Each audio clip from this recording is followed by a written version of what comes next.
Let you go cốt chết thơ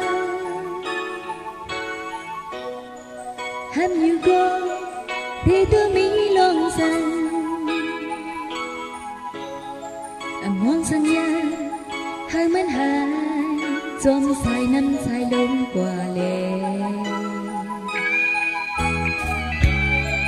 năm tháng nhớ anh khăn hơi tìm hu âm lên có bó chớm hẹn hai hu già bê hai bó bên thôn căng chạy cu lăng lơ su ra muốn xe li li tới tuổi hồ giờ cưng trắng ha cưng đớm bẹt qua té ta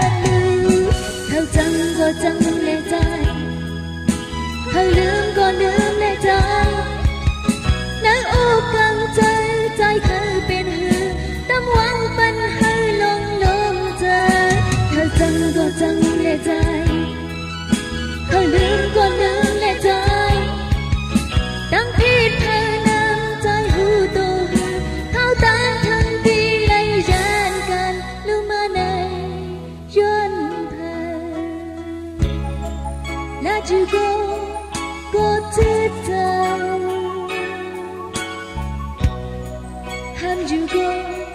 thì tư mỹ lòng rằng mong sang gia hai mình hai trong sai năm sai đông qua lệ năm tháng nhớ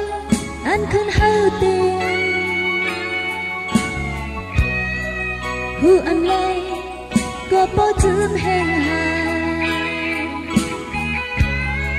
hu già bê